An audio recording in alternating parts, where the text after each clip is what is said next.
The 800-pound Texas Longhorn had broken the legs of two experienced handlers, destroyed 4 reinforced enclosures, and turned what should have been the crown jewel of Oak Valley Ranch into a financial catastrophe, draining resources faster than a prairie wildfire. But everything changed the day a fragile little girl with uneven braids and a worn stuffed rabbit approached his pen and murmured, "I know what it's like when nobody understands your hurt." Before we jump back in, tell us where you're tuning in from, and if this story touches you, make sure you're subscribed, because tomorrow I've saved something extra special for you. The vast Texas plains stretched endlessly beneath the merciless summer sun, where the rugged foothills of the Davis Mountains created a dramatic backdrop for one of the state's most troubled ranches. Oak Valley Ranch had been in the Sanderson family for 5 generations. Its 3,800 acres of prime grazing land supporting some of the finest cattle bloodlines in the Southwest. The ranch nestled in a secluded valley outside the small town of Willow Springs, population 613, where generations of families had built their lives around the rhythms of cattle ranching, and where everyone knew not just your name, but your grandparents' names too. But this particular Friday morning, in early August, the ranch felt more like a war zone than the peaceful haven it had once been. The scorching summer air carried the tension that had become a constant companion over the past 14 months, ever since Thunderbolt had transformed from a promising breeding bull into what 3 different veterinarians now called the most dangerous large animal in West Texas. Ranch owner Rebecca Sanderson stood at the weathered wooden fence, her sun-bronzed hands gripping the rails so tightly her knuckles blanched white as she stared at the massive Texas Longhorn that had become her greatest professional failure. At 48, Rebecca had the weathered look of a woman who had dedicated her life to working under the harsh Texas sun. Her auburn hair was pulled back in a practical ponytail, her chambray shirt bore the honest stains of daily work, and her amber eyes had witnessed every variety of livestock behavior imaginable. But nothing in her decades of experience had prepared her for Thunderbolt's unpredictable and escalating violence. The bull was both magnificent and terrifying to behold. Thunderbolt's massive shoulders rippled with muscle beneath his reddish-brown coat, and his iconic horns, spanning an impressive 7 feet tip to tip, curved outward like deadly weapons. His dark eyes held an intelligence that made his aggression even more unsettling. At 800 pounds of solid muscle and bone, he was larger than most bulls in the region, with a presence that could be felt from hundreds of yards away. When he moved, the very ground seemed to tremble beneath his hooves. 14 months, Rebecca muttered to her ranch foreman, Javier Ramirez, a seasoned cowboy who had worked the land for nearly 30 years and had become more like family than employee. 14 months since Diego left, and that bull's been nothing but trouble ever since. Look at him, Javier. Look at those eyes. There's something broken in there. Javier adjusted his worn leather cowboy hat and spat into the dust, a habit he'd developed whenever a problem required serious consideration. His weathered face, marked by decades under the southwest sun, showed the concern of a man who had witnessed too many good animals turn dangerous. "Ms. Rebecca," he said, his voice carrying the slight accent of his Mexican heritage, "I've been working cattle since I was a boy, and I've never seen anything like this. That bull's got a mean streak deeper than the Rio Grande." Diego Alvarez had been Thunderbolt's primary handler, a soft-spoken man in his early 40s with an almost supernatural connection to difficult animals. He had been more than just a ranch hand. He was what Rebecca's late husband Thomas used to call a soul whisperer, someone who could communicate with animals on a level that defied explanation. Diego had arrived at Oak Valley 5 years earlier, with little more than a battered duffel bag and a reputation for handling the most dangerous and stubborn cattle in 3 states. But Diego had disappeared one morning without warning, leaving behind only a brief note saying a family emergency required his immediate return to his hometown in Mexico. The note had been found on the bunkhouse table, anchored by his spare work. Gloves, with no forwarding address or contact information. Every attempt to locate him had failed, and Thunderbolt had refused to allow anyone near him, since launching into violent, destructive rages that had cost the ranch thousands in medical bills and property damage. The financial pressure was mounting. Like summer thunderheads on the horizon, Thunderbolt represented a significant investment. His bloodline was worth over $120,000, and his potential offspring could have secured the ranch's future for years. His sire had been king of the prairie, a legendary bull whose genetics commanded premium prices throughout the Southwest. His dam came from the celebrated Crimson Legacy lineage, known for producing cattle that thrived in the harsh Texas climate while maintaining exceptional meat quality. But instead of being a valuable breeding asset, Thunderbolt had become a dangerous liability that consumed resources while producing nothing but fear and destruction. The bills were accumulating faster than Rebecca could pay them. Veterinary costs alone had exceeded $18,000 in the past 6 months, not counting property damage, increased insurance premiums, or the hazard pay she now had to offer ranch hands just to work within sight of Thunderbolt's enclosure. "Boss," Javier said, his voice heavy with the weight of difficult decisions, "maybe it's time we seriously consider Dr. Martinez's suggestion about putting him down. This can't continue much longer. Yesterday, Luis quit after Thunderbolt charged. The fence so hard, he bent the metal posts. That's the 5th good hand we've lost this year because of that bull."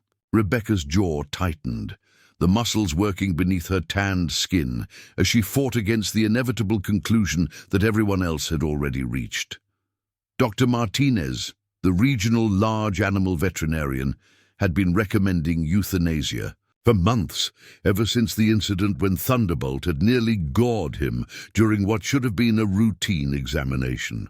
The bull's aggression seemed to be escalating rather than diminishing, and every week brought new incidents that put people at risk. Preparing and narrating this story took us a lot of time.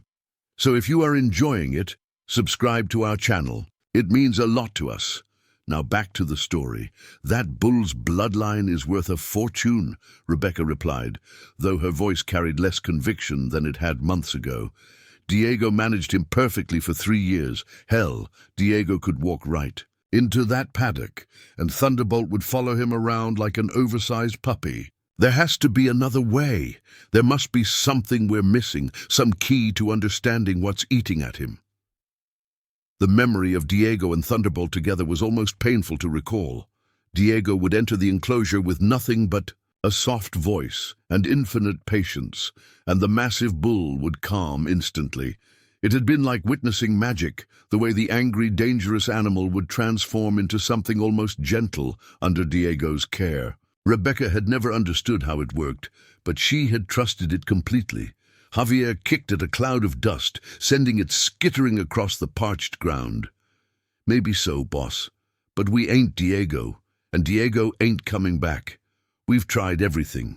Different handlers, different approaches, even brought in that fancy animal behaviorist from Austin. Nothing works. That bull's got it in for every human being except the one who ain't here anymore." In the distance, the ranch house stood like a refuge against the vast landscape. Though it no longer held the same comfort it once had, it was a traditional limestone structure with a wide porch built by Rebecca's great-grandfather in 1911 and lovingly maintained by generations of Sanderson women. The house where Thomas Sanderson had once filled every room with laughter and the aroma of his famous Texas chili, sourdough bread that could draw the ranch hands from a mile away, and pecan pie that had become legendary throughout the county. But Thomas had lost his battle with pancreatic cancer 11 months ago, leaving Rebecca to manage both her grief and the ranch's mounting problems alone. The diagnosis had come swift and harsh. By the time they caught it, the doctors gave him 4 months. He had fought for 6, spending his final weeks not in despair, but in fierce determination to prepare Rebecca and their beloved ranch for life without him. The house felt too empty now, its rooms echoing with memories of better times.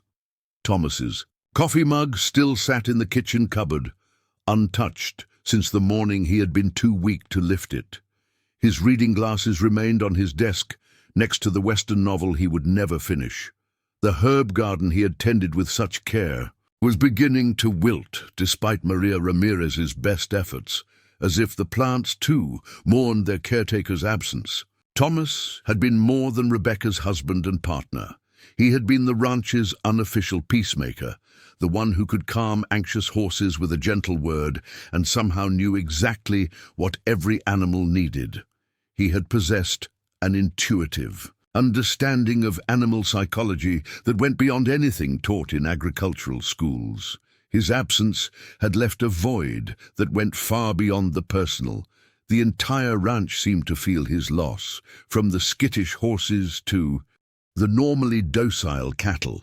Maria Ramirez, Javier's wife and the ranch's cook and housekeeper, had been trying to fill some of that emotional gap. But at 64, she was more focused on practical matters than the subtle animal psychology that had been Thomas's gift. Maria was a no-nonsense woman who had raised 5 children of her own and had little patience for what she called soft-hearted foolishness. She could cook a meal for 15 ranch hands without breaking a sweat and could manage the household accounts down to the penny, but she had no magic touch with troubled animals. She watched Rebecca's daily struggles with Thunderbolt and saw how the bull's impossible behavior was becoming a symbol of everything that had gone wrong since Thomas's death. In her practical way, she worried less about the bull's psychological state and more about the very real danger he posed to everyone on the ranch. "Ms. Rebecca," Maria said, approaching the fence with a steaming mug of coffee in a chipped ceramic cup that read, "World's Best Rancher," a Father's Day gift from their niece years ago. "You can't keep putting yourself through this. That animal's dangerous, and you've got enough to worry about without risking your life every day staring at a creature that would just as soon kill you as look at you." Rebecca accepted the coffee gratefully, wrapping her weathered hands around the warm mug. The warmth was a small comfort against the morning chill that seemed to seep into her bones more easily these days. "Thomas always said, every animal has a story, Maria. Something made Thunderbolt this way, and until we figure out what that is, I'm not giving up on him." Thomas wouldn't have given up. Maria's expression softened slightly at the mention of Thomas, but her practical nature quickly reasserted itself. "Mr. Thomas was a special man, Ms. Rebecca, but he ain't here anymore to work his miracles, and that bull ain't showing any signs of grieving for him. He's just getting meaner and more dangerous by the day. You got responsibilities to the living, not just to some ornery bull with anger management problems."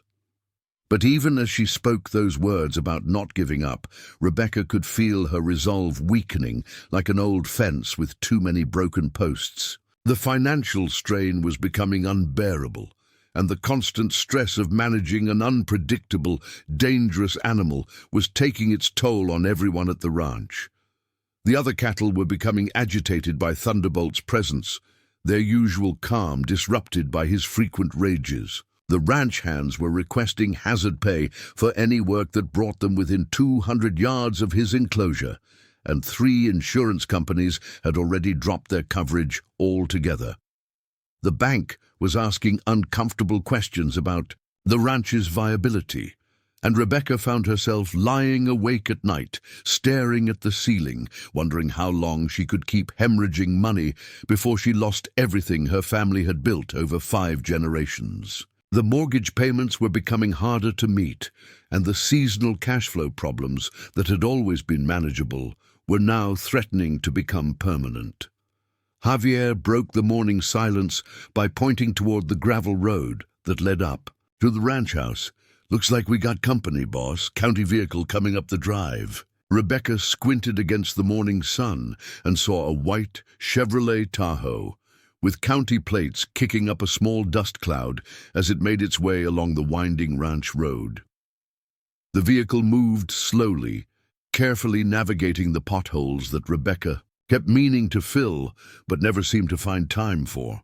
As it drew closer, she could make out the official seal on the door. Department of Child Protective Services. "What do you suppose they want?"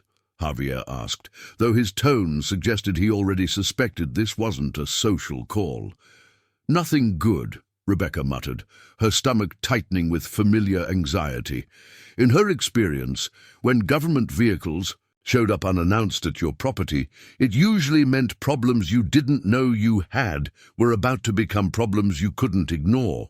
The Tahoe pulled to a stop near the ranch house, and Rebecca watched as a woman in her 30s stepped out, followed by what appeared to be a small child. Even from a distance, she could see that the child was clutching something tightly against her chest, what looked like a stuffed animal of some kind. "I better go see what this is about," Rebecca said, handing her empty coffee mug back to Maria. "Javier, keep an eye on Thunderbolt. I don't like the way he's been pacing this morning." As if summoned by his name, Thunderbolt chose that moment to let out a deep, rumbling bellow that echoed across the ranch like summer thunder. The sound was filled with a rage and frustration that seemed to come from somewhere deeper than mere animal instinct. It was the sound of a creature in profound, emotional pain, though Rebecca had long since stopped trying to understand what had caused it. Little did Rebecca know that this very morning would bring an unexpected visitor who would change everything. A small girl carrying an even smaller stuffed rabbit, whose own story of loss and abandonment would somehow unlock the mystery of Thunderbolt's rage and transform not just the bull, but the entire ranch's future. The stage was set for what locals would later call the miracle at Oak Valley.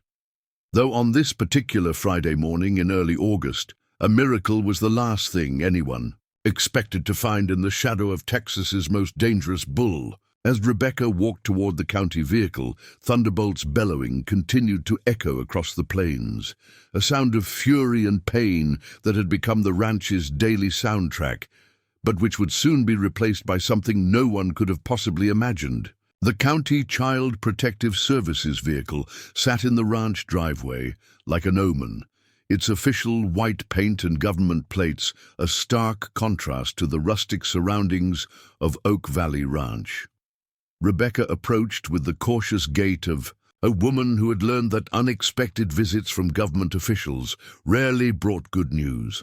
Her boots crunched on the gravel as she drew closer, and she could see through the windshield that the passenger seat held what appeared to be a small child, a little girl with dark hair pulled back in slightly uneven braids. The driver's door opened, and out stepped Elena Morales, a social worker in her mid-30s whom Rebecca recognized from community events in Willow Springs.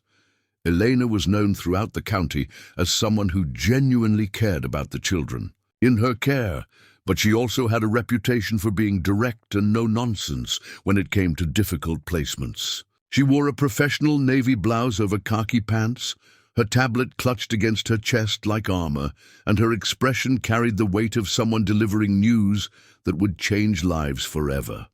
"Morning, Rebecca," Elena said, her voice carrying both familiarity and formal distance. "I'm sorry to show up unannounced like this, but we have a situation that requires immediate attention. I was hoping we could talk." Rebecca nodded, though her eyes were drawn to the small figure still sitting in the passenger seat. Through the window, she could see a child who appeared to be no more than 7 or 8 years old, clutching what looked like a well-worn stuffed rabbit against her chest. Even from this distance, there was something about her posture, small, hunched, defensive, that spoke of recent trauma and deep sadness.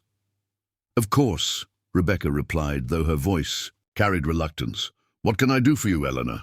Before Elena could answer, Maria emerged from the ranch house, wiping her hands on her apron and wearing the concerned expression of someone who had developed a sixth sense for trouble.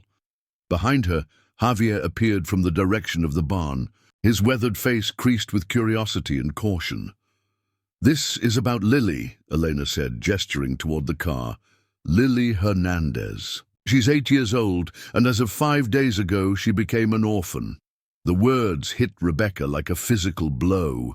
She had been expecting discussions about property taxes, grazing rights, or perhaps complaints about Thunderbolt's noise. Not this. Not another child who had lost everything, another small soul adrift in a world that had suddenly become too big and too cruel. Elena continued, her professional training helping her deliver the devastating facts with clinical precision, while her personal compassion showed in the gentleness around her eyes.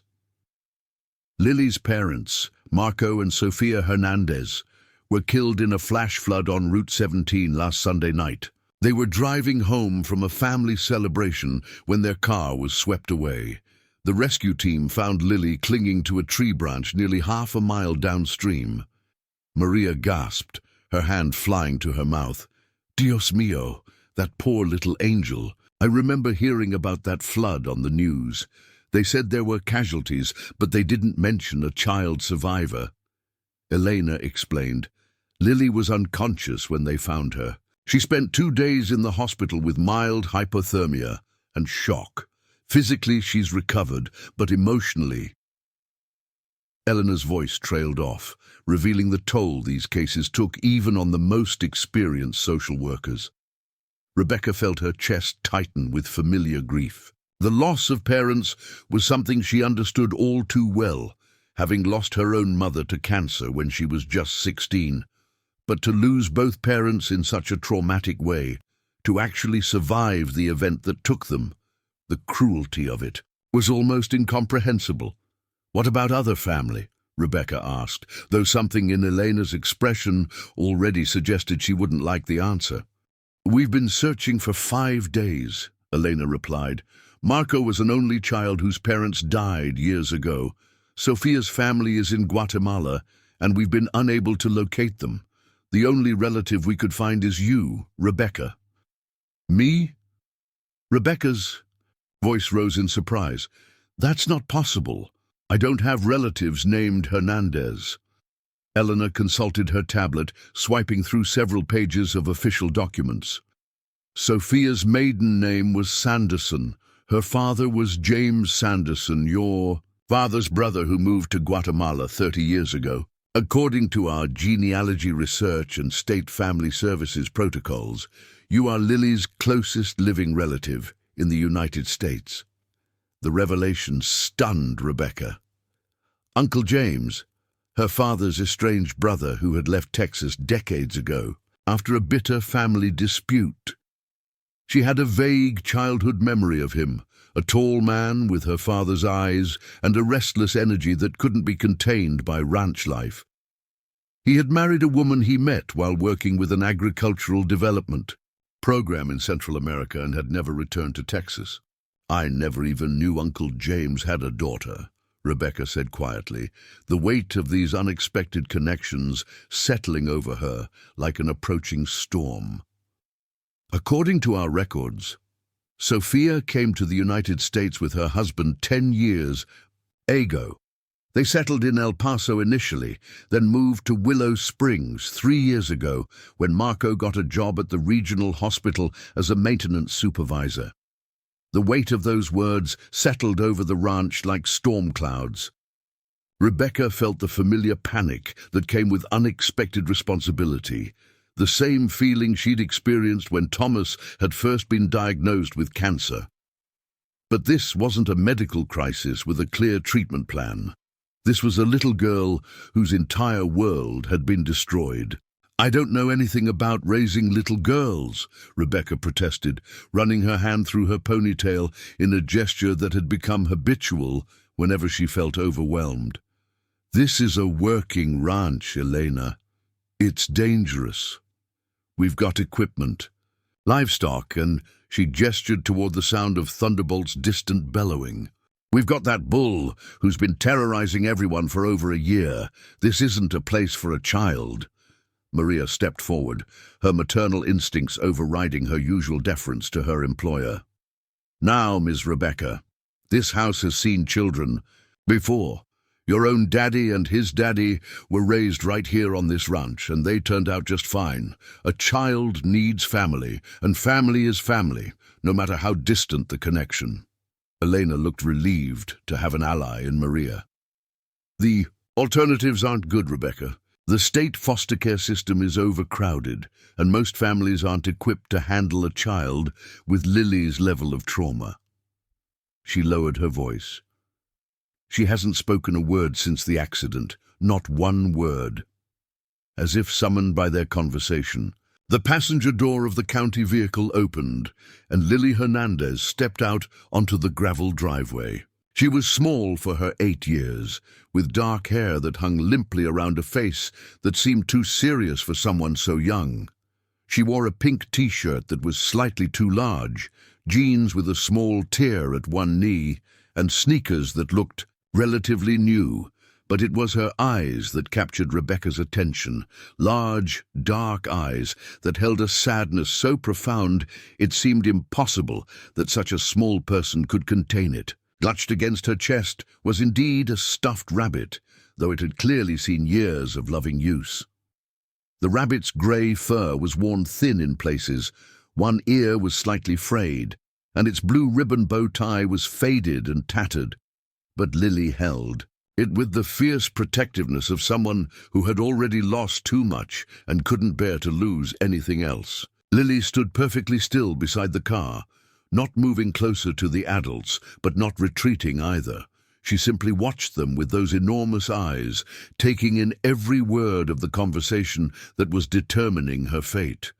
There was something deeply unsettling about her stillness.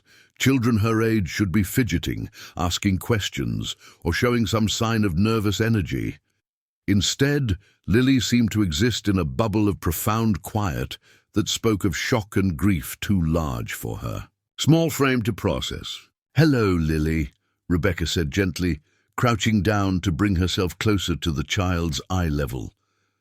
"I'm Rebecca. I knew your grandfather a long time ago." Lily didn't respond verbally, but her eyes fixed on Rebecca's face with an intensity that was almost unsettling.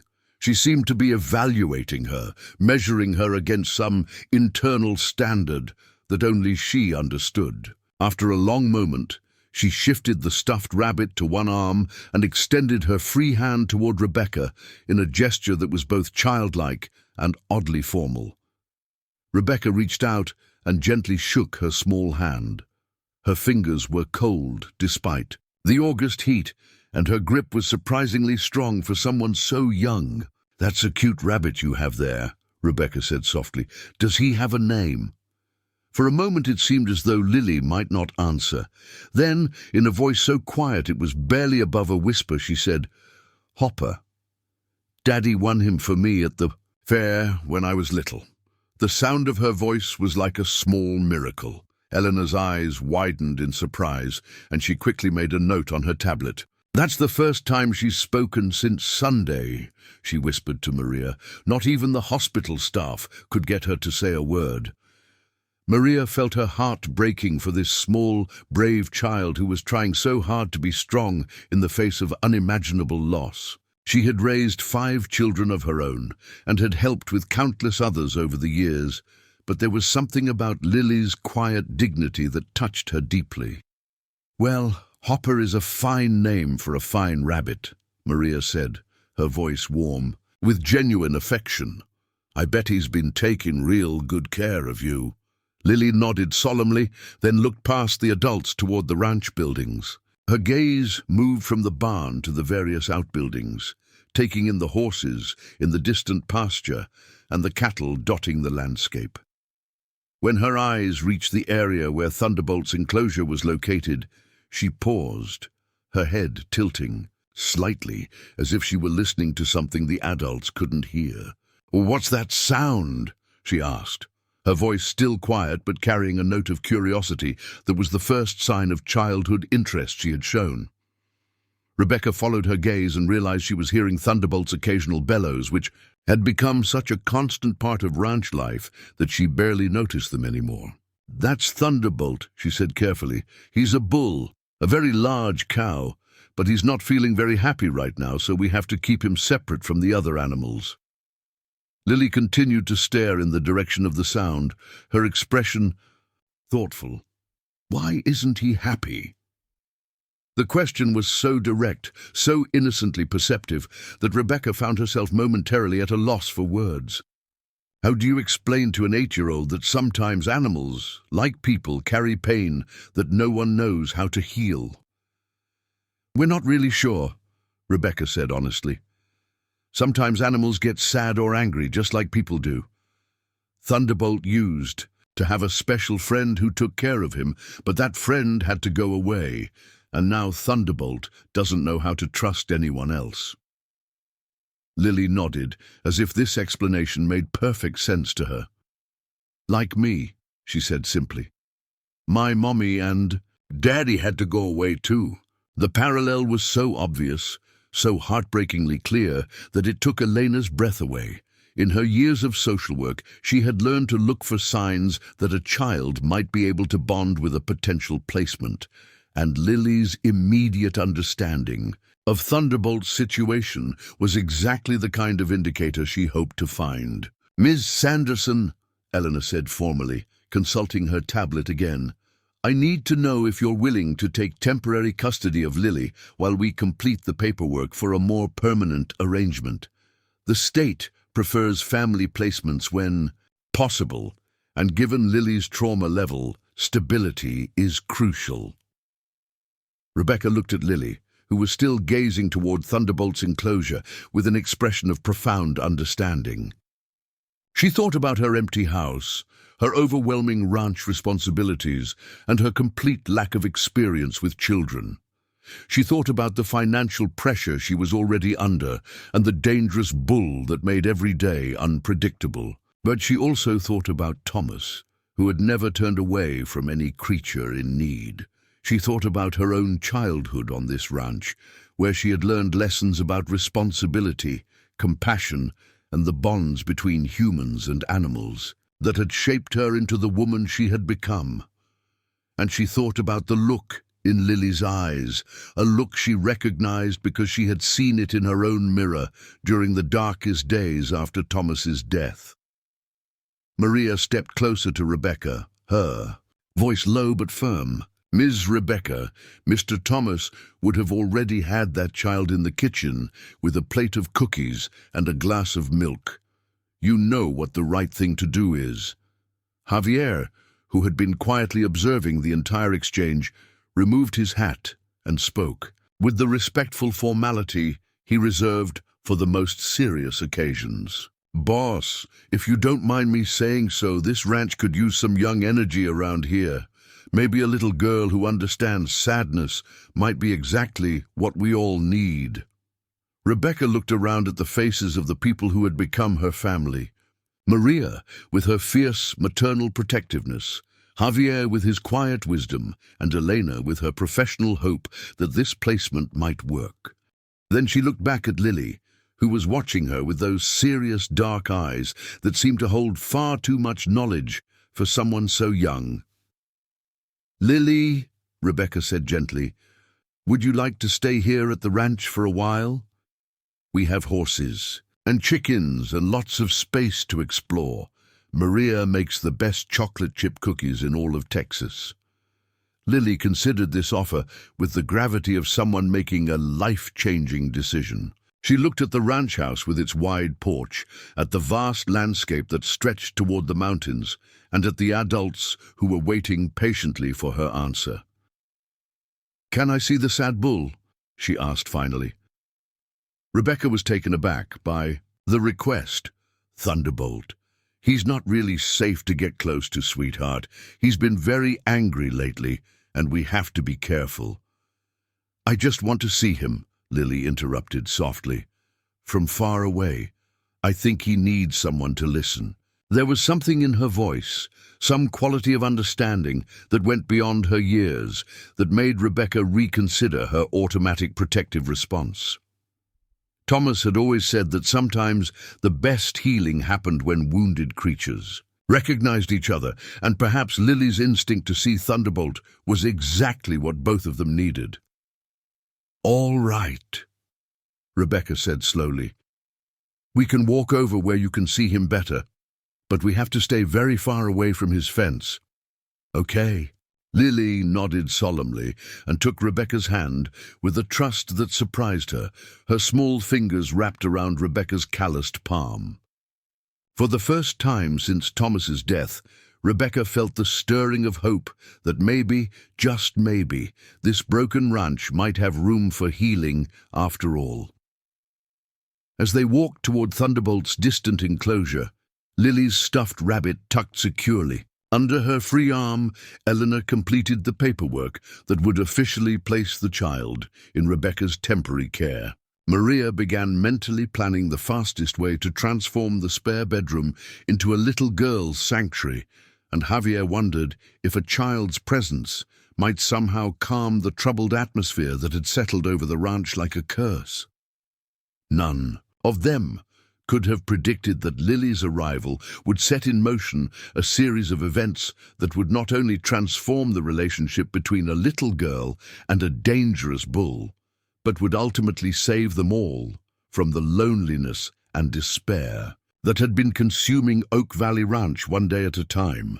The foundation for a miracle had been laid, though it would take the profound wisdom of an 8-year-old's broken heart to unlock the mystery that had baffled every adult who had tried to understand Thunderbolt's rage. As Lily's quiet voice drifted across the ranch, asking thoughtful questions about the animals and showing a maturity far beyond her years, Rebecca began to realize that perhaps Elena had been right. Maybe Lily was exactly what the ranch needed, and maybe the ranch was exactly what Lily needed in return. The paperwork that would change both Rebecca Sanderson's and Lily Hernandez's lives forever took less than 30 minutes to complete. But as she signed her name on the custody documents, Rebecca felt as though she was stepping off a cliff into an unknown void. Elena had spread the forms across the kitchen table in the ranch house, the same oak table where 4 generations of Sanderson family decisions had been made, and now it was witnessing perhaps the most consequential choice Rebecca had ever faced. Lily sat quietly in one of the kitchen chairs, her legs dangling several inches above the floor. Hopper, the rabbit, positioned carefully in her lap. She watched the proceedings with those serious dark eyes, occasionally glancing around the kitchen that would now become her home. The room bore the unmistakable marks of recent loss. Thomas's coffee travel mug still sat on the windowsill. His favorite cookbook remained open to a recipe for jalapeno cornbread that he would never make again. And the line of potted herbs on the kitchen window was struggling, despite Maria's well-intentioned but insufficient care. "The temporary custody order is good for 90 days, Elena explained, as Rebecca signed the final page. "During that time, we'll conduct home studies, background checks, and psychological evaluations to determine if permanent guardianship is in Lily's best interests. The state will provide a modest monthly allowance to help with her care, and she'll be eligible for counseling services to help process her trauma." Rebecca nodded, though her mind was reeling with questions she hadn't thought to ask earlier. What did 8-year-old girls eat? What time did they go to bed? How did you help a child who had lost everything without falling apart yourself? She had been struggling to keep her own grief at bay for 11 months, and now she was responsible for helping someone else navigate their own devastating loss. Maria bustled around the kitchen with renewed purpose, already mentally cataloguing everything that would need to be done to prepare for Lily's stay. "We'll need to get the spare room ready," she said, more to herself than to anyone else. "Fresh sheets, some cheerful curtains, maybe a nightlight, and we'll have to think about school enrollment. Willow Springs Elementary is just down the road. But we'll need to get her records transferred. Lily looked up sharply at the mention of school. I don't want to go to school yet, she said quietly, her voice carrying a note of panic that made all the adults pause. I don't want to meet new people. I just want to stay here and see the sad bull. Rebecca felt her chest tighten at the vulnerability in Lily's voice. She remembered her own first day at school after her mother had died, the way the other children had stared at her with a mixture of curiosity and pity that had made her feel like a specimen under a microscope. The last thing Lily needed was to be thrust into a classroom full of strangers who would inevitably ask questions about why she had come to live with a distant relative she had just met. School can wait a few days, Rebecca said gently, earning a grateful look from Lily. You need time to settle in first, to get used to being here. The ranch can be overwhelming at first. There's a lot to see and learn. Elena made a note on her tablet. That's probably wise. Lily's been through a tremendous shock, and stability is more important than maintaining her regular schedule right now. A few days to adjust to her new environment might actually be beneficial. After Elena left, taking with her the official paperwork and a promise to check in within the week, Rebecca found herself standing in her own kitchen, feeling like a stranger in her own home. Lily remained seated at the table, stroking Hopper's worn fur with gentle, repetitive motions that spoke of a child seeking comfort in familiar textures and routines. Maria seemed to sense the awkwardness of the moment. Why don't I show Lily to her room so she can get settled in, she suggested. Ms. Rebecca, you might want to call the school and let them know we'll be enrolling a new student soon. And perhaps we should think about driving into Austin tomorrow to get some things. Lily might need clothes, toys, school supplies. The mention of shopping for a little girl's necessities brought home the reality of Rebecca's situation in a way that signing legal documents had not. She knew nothing about children's clothing sizes, appropriate toys for 8-year-olds, or any of the countless details that went into caring for a child. Thomas had always been the one who connected easily with children during their marriage. He had been the one who knew how to make them laugh, how to comfort them when they were frightened, how to explain complex things in ways they could understand. As Maria led Lily upstairs to what would become her bedroom, Rebecca walked to the kitchen window and stared out at the ranch that had suddenly become much more complicated. In the distance, she could see Thunderbolt pacing restlessly in his enclosure, the bull's massive form moving back and forth with the relentless energy of a caged predator. The irony wasn't lost on her. She had taken in a traumatized child while harboring an equally traumatized animal, and she had no idea how to help either of them. The financial implications of Lily's arrival were already beginning to weigh on her mind.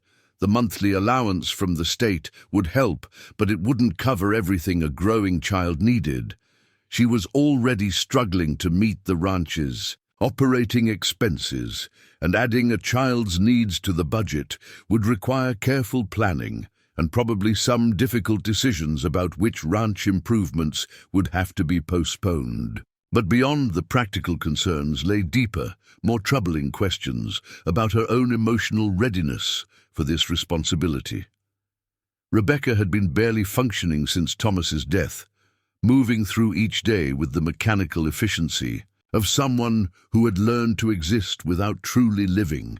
She had thrown herself into ranch work as a way to avoid confronting her grief, but caring for Lily would require emotional availability that she wasn't sure she possessed. The sound of footsteps on the stairs announced Maria's return. She's a brave little thing, the housekeeper said softly, settling into the chair across from where Rebecca had taken a seat. Didn't cry once while we were getting her settled, even though you can see she's holding everything inside. That room's been empty since your cousin's boys visited last summer, but she said it was perfect just the way it is. Rebecca remembered the visit. Her cousin's twin boys from Houston, boisterous 12-year-olds who had spent 2 weeks turning the quiet ranch into their personal adventure playground. The contrast between their exuberant energy and Lily's quiet withdrawal couldn't have been more stark. "She asked about Thunderbolt again," Maria continued. "Wanted to know if she could see him from her bedroom window. I told her the spare room faces the wrong direction, but she seemed disappointed. There's something about that bull that's captured her attention, Miss Rebecca. It's not natural for a child to be so interested in a dangerous animal." Rebecca had noticed Lily's fixation on Thunderbolt as well, and it concerned her. Children her age typically showed healthy fear of large animals, especially ones with reputations for aggression. Lily's lack of appropriate caution suggested either a dangerous naivety or some deeper psychological issue related to her trauma. "We'll have to watch her carefully," Rebecca said. "The last thing we need is for her to wander too close to his enclosure. That bull has put 2 grown men in the hospital. I can't imagine what he'd do to a child." But even as she spoke those words, Rebecca couldn't shake the memory of Lily's response when she had first heard Thunderbolt's bellowing, her immediate understanding that the bull was sad, her instinctive recognition of emotional pain in an animal most people only saw as dangerous. It reminded her so strongly of Thomas's intuitive connection with animals that it was almost unsettling. The afternoon passed slowly, with Rebecca trying to maintain her normal ranch routine while being hyper-aware of Lily's presence in the house. She emerged from her room occasionally, always carrying Hopper, and would stand quietly in doorways, watching the adults go about their work. She asked few questions, but her dark eyes seemed to take in everything: the way Javier repaired a section of fence, the manner in which Maria prepared the evening meal, the subtle signs of grief that still lingered in every corner of the house. Dinner was an awkward affair.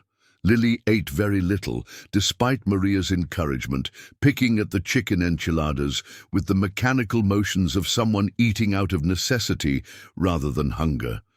She answered direct questions with polite monosyllables, but volunteered no information about her feelings, her needs, or her thoughts about her dramatically changed circumstances. "Is the food not to your liking, Mija?" Maria asked gently. "I could make you something else if you'd prefer." Lily shook her head quickly. "It's good," she said quietly. "I'm just not very hungry. My tummy feels funny."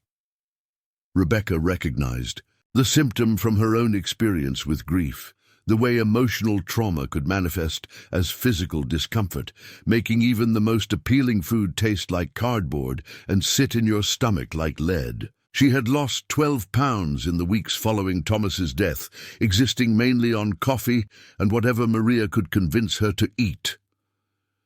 "That's okay," Rebecca said softly. "When sad things happen, sometimes our bodies forget how to feel hungry. You don't have to finish everything on your plate."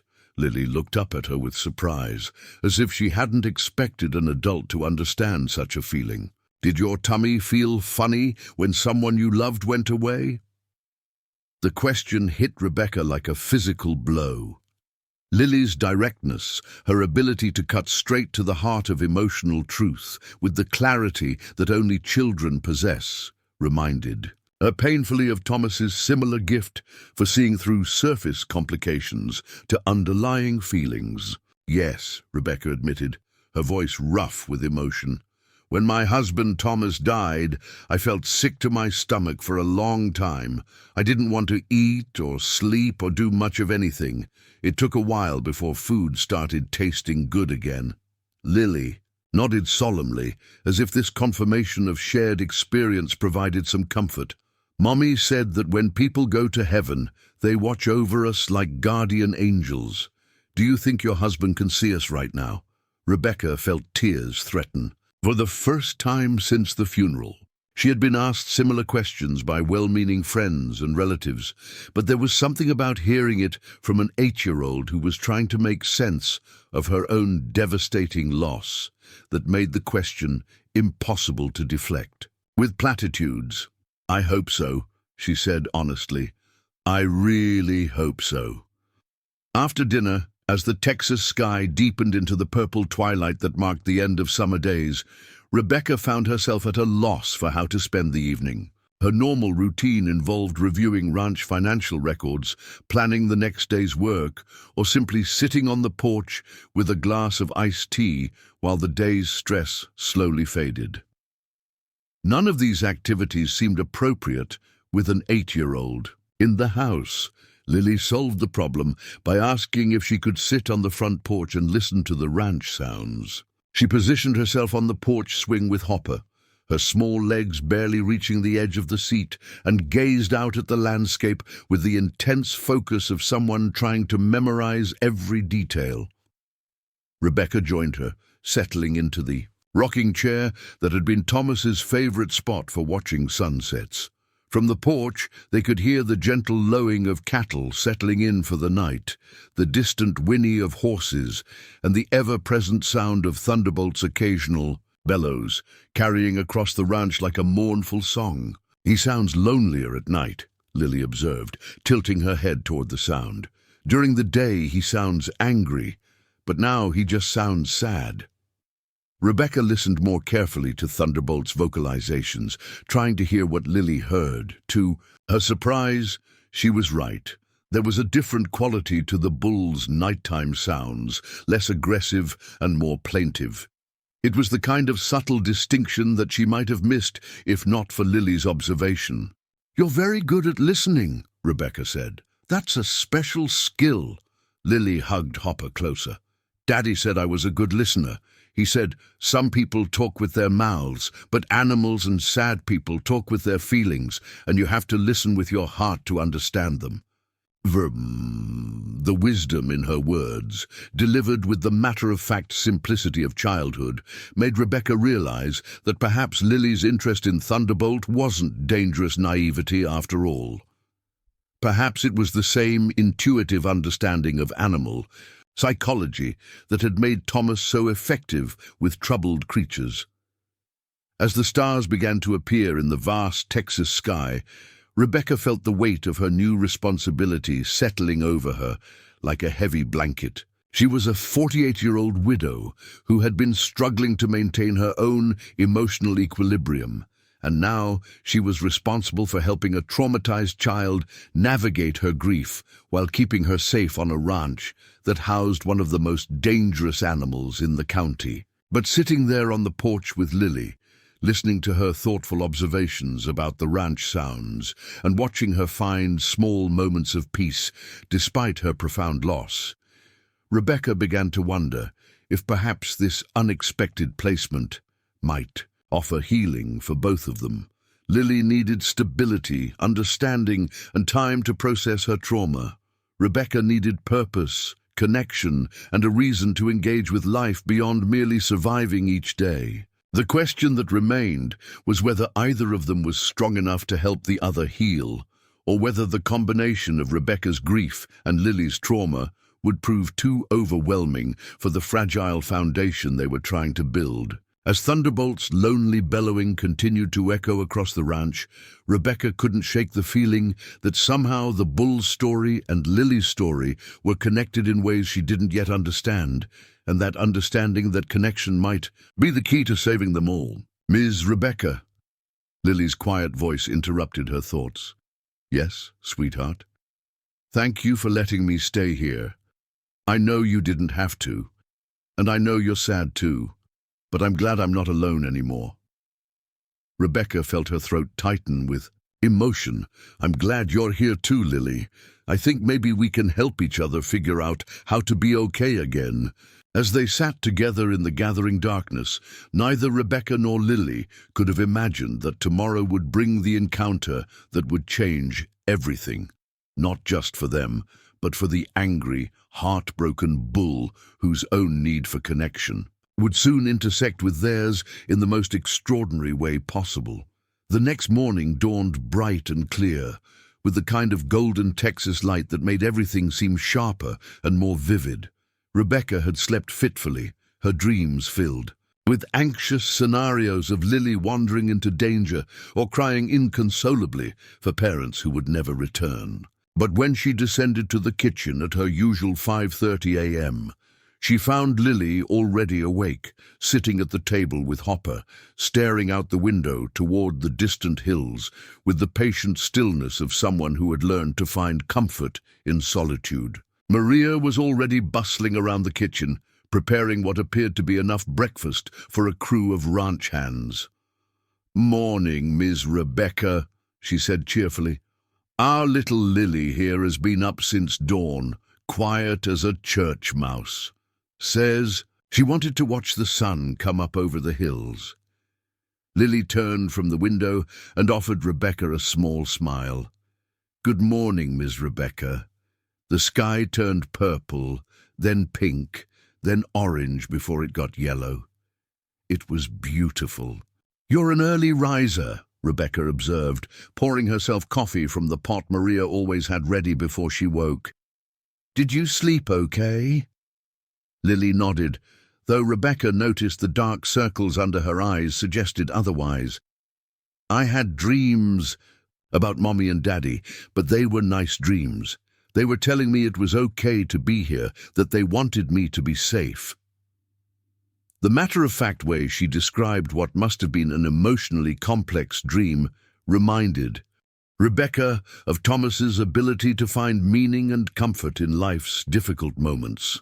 She was beginning to see that Lily possessed an emotional maturity that went far beyond her 8 years, a maturity born of necessity and loss, but remarkable nonetheless. "Would you like to see more of the ranch this morning?" Rebecca asked. "We could walk around, and I could introduce you to some of the animals. The horses are very gentle, and the chickens are always entertaining." Lily's face brightened with the first genuine expression of interest Rebecca had seen from her. "Could we see Thunderbolt too?" "Not too close," she added quickly, sensing Rebecca's immediate concern. "Just close enough to see him better. I keep thinking about how sad he sounds." Rebecca exchanged a look with Maria, who shrugged as if to say, "Children have their own ways of understanding the world." Against her better judgment, but recognizing that Lily's fascination with the bull wasn't going to fade without some resolution, Rebecca agreed to include Thunderbolt's enclosure in their morning tour from a safe distance. After breakfast, they set out across the ranch with Lily, walking between Rebecca and Javier, who had joined them for the tour. She asked thoughtful questions about everything they encountered: why the horses wore different-colored blankets, how the chickens knew to return to their coop at night, what the different cattle breeds were best suited for. But as they approached the area where Thunderbolt's enclosure was located, Lily grew quiet, her attention focused entirely on the massive bull who was visible in the distance. Thunderbolt was indeed an impressive and intimidating sight. Even from 150 yards away, his size was evident, a mountain of muscle and bone topped by the magnificent set of horns that curved outward like deadly weapons. He was pacing along the fence line with the restless energy of a caged predator, occasionally stopping to bellow his frustration to the empty sky. "He's bigger than I thought," Lily said softly, clutching Hopper against her chest. "But he moves, like he's hurting inside." Rebecca was struck by the accuracy of her observation. There was indeed something about Thunderbolt's movements that suggested internal pain rather than mere aggression, a quality Rebecca had never noticed before, but which seemed obvious once Lily pointed it out. "Lily," Rebecca said carefully, "I want you to promise me something. You must never, ever go near that fence without me or another adult with you. Thunderbolt is dangerous, and even though you seem to understand him in some way, he could hurt you without meaning to." Lily nodded solemnly. "I promise. But Ms. Rebecca, could I maybe talk to him from here, just so he knows someone cares about how he feels?" Before Rebecca could object to what seemed like a futile gesture, Lily cupped her small hands around her mouth and called out across the distance, "Hello, Thunderbolt. My name is Lily. I know you're sad and scared, and I'm sorry. No one understands you." The effect was immediate and startling. Thunderbolt stopped his pacing mid-stride and turned toward them, his massive head raised as if he were trying to locate the source of the voice. For a long moment, the bull stood perfectly still, his ears forward in an attitude of intense listening. Then, to everyone's amazement, Thunderbolt responded with a long, low vocalization that was completely different from his usual aggressive bellowing. It was a sound that seemed to carry longing and recognition, as if he were trying to communicate back to the small voice that had acknowledged his pain. Javier removed his hat and stared in disbelief. "In 30 years of working with livestock, I ain't never seen anything like that." It's like he understood every word she said. Lily's face lit up with joy. "He did understand. He's trying to tell me he's lonely. Ms. Rebecca, he needs a friend." Rebecca felt a chill run down her spine. There was something happening here that defied rational explanation, something that reminded her powerfully of the stories Thomas used to tell about his grandmother's ability to communicate with animals. But even as she tried to convince herself it was coincidence, she couldn't deny what she had witnessed. Thunderbolt had responded to Lily's voice in a way he had never responded to any other human being since Diego's departure. "We should head back to the house," Rebecca said, though her voice lacked conviction. "It's almost time for lunch." But Lily was reluctant to leave. She continued to talk to Thunderbolt from their safe distance, telling him about her stuffed rabbit, about missing her parents, about feeling scared in a new place. And incredibly, the bull continued to respond, his vocalizations growing softer and more conversational with each exchange. "It's like watching two old friends catch up," Maria observed, having joined them to call them back for lunch. "That child has a gift, Miss Rebecca, same kind of gift your Thomas had, but maybe even stronger." That evening, Rebecca found herself in Thomas's study, staring at financial records she couldn't focus on, while her mind replayed the morning's extraordinary events. Lily's connection with Thunderbolt challenged everything she thought she knew about animal behavior, but it also presented new concerns. What if her unusual ability put her in danger? What if her fascination with the bull led her to take risks that could result in tragedy? Her thoughts were interrupted by a soft knock on the study door. Lily peered around the doorframe, still carrying Hopper, her expression hesitant. "Ms. Rebecca, could I ask you something?" "Of course, sweetheart, come in." Lily entered the study and settled into the large leather chair across from Rebecca's desk, her feet dangling well above the floor. "Maria told me about your husband, Thomas, about how he could talk to animals and help them when they were hurt or scared. Do you think maybe he's helping me understand Thunderbolt?" The question took Rebecca's breath away. The idea that Thomas might somehow be involved in Lily's remarkable connection with the bull was both comforting and deeply moving. It would be exactly like Thomas to find a way to continue helping wounded creatures even after death. "I think," Rebecca said carefully, "that some people are born with special gifts for understanding animals. Maybe you have that gift, and maybe Thomas is watching over you and helping you use it wisely." Lily nodded, as if this explanation made perfect sense. "Tomorrow, could I try to get a little closer to Thunderbolt?" "Not too close," she added quickly, "but maybe close enough that he can see me better when I talk to him." Every instinct Rebecca possessed screamed against allowing an 8-year-old child anywhere near the most dangerous animal on the ranch. But she also couldn't ignore what she had witnessed that morning, the way Thunderbolt had responded to Lily's voice, the complete absence of aggression in the bull's reaction to her presence. "We'll see," Rebecca said, the classic parental response that neither committed nor refused. "For now, let's focus on getting you settled in here and maybe enrolled in school next week." But Lily was persistent.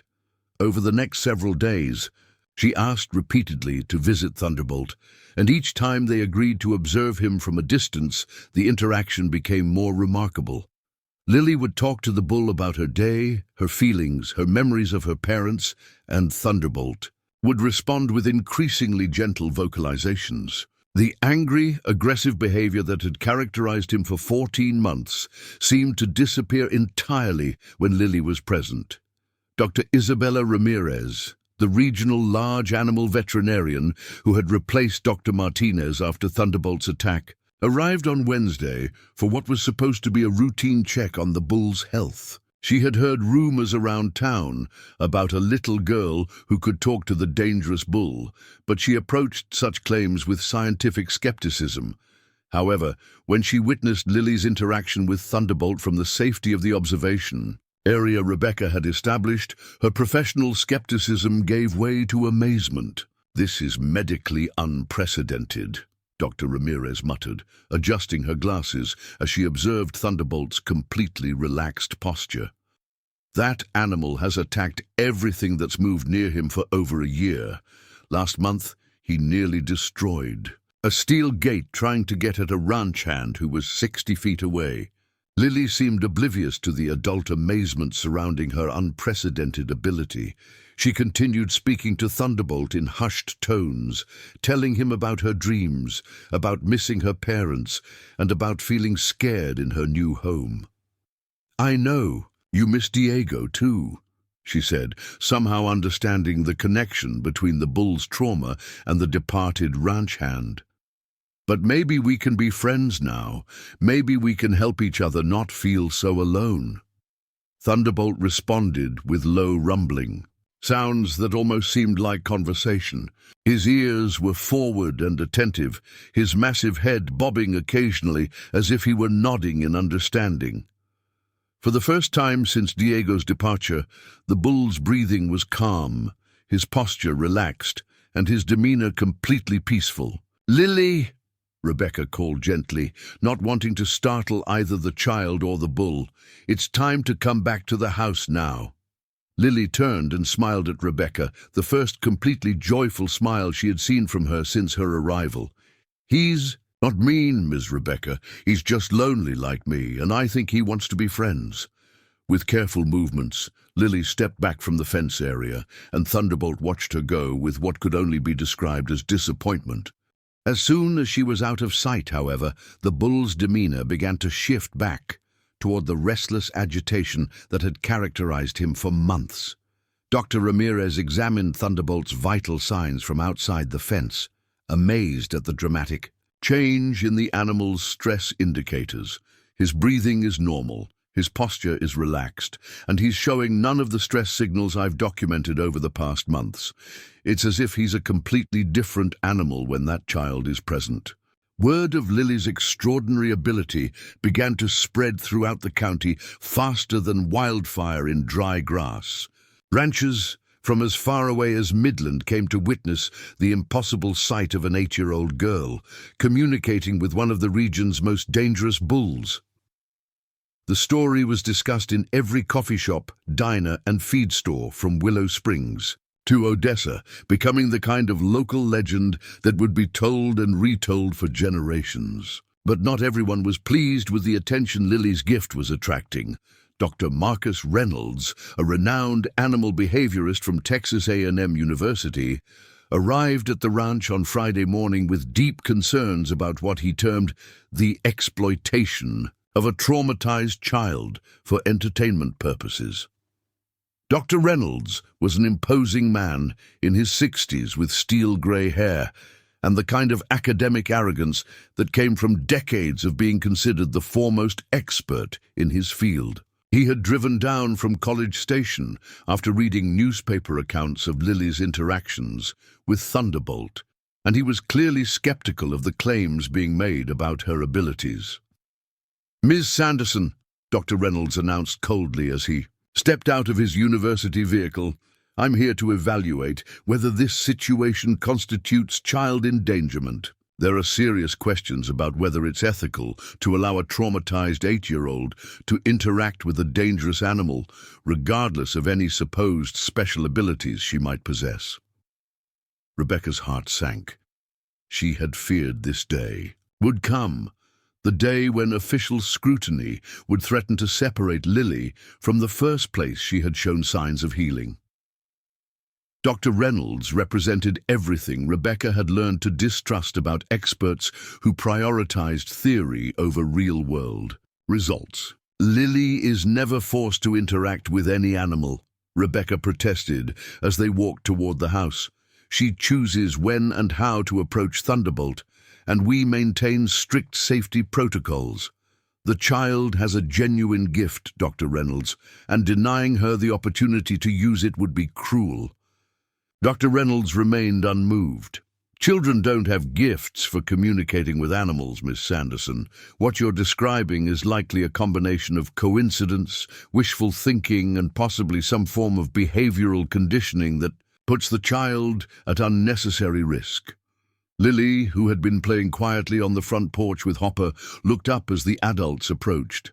Something in Dr. Reynolds' tone and demeanor seemed to alert her to the fact that this visitor represented a threat to her newfound stability. "Are you here to take me away?" Lily asked with the direct honesty that children often displayed in stressful situations. Dr. Reynolds looked down at Lily with professional condescension. "I'm here to make sure you're safe, child. Some adults think it's acceptable to put children in dangerous situations, but my job is to protect you from harm." Lily's expression grew serious. "Thunderbolt would never hurt me. He understands how I feel, because he feels the same way. Don't you believe animals have feelings?" "Animals have instincts and learned behaviors," Dr. Reynolds replied dismissively.